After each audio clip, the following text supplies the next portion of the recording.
વાત કરીએ ગઢડા કોંગ્રેસ સમિતિ દ્વારા પ્રદેશ કોંગ્રેસ અધ્યક્ષ શક્તિસિંહ ગોહિલનો સન્માન સમારોહ યોજાયો।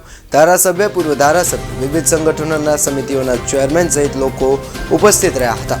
ગઢડા નગરપાલિકાના પૂર્વ પ્રમુખ સહિત અનેક આગેવાનોએ કોંગ્રેસ પક્ષમાં જોડાયા છે, જેમાં આગામી નગરપાલિકા ચૂંટણી જીતવા વિશ્વાસ વ્યક્ત કરવામાં આવ્યો હતો।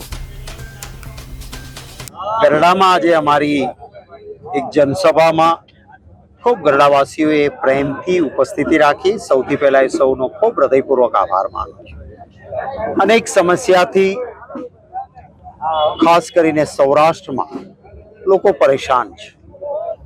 સમગ્ર ગુજરાતમાં યુવાનો જે રોજગારી ઈચ્છે છે એમને રોજગારી નથી। ફિક્સ પગારના નામે, આઉટસોર્સિંગના નામે યુવાનોનું શોષણ।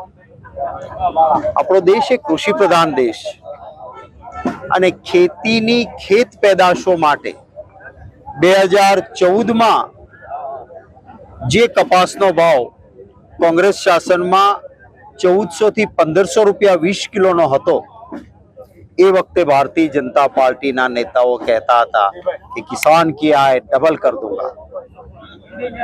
એ હિસાબે ગણીએ તો આ 10 વર્ષ પછી કપાસનો ભાવ ક્યાં પહોંચવો જોઈએ?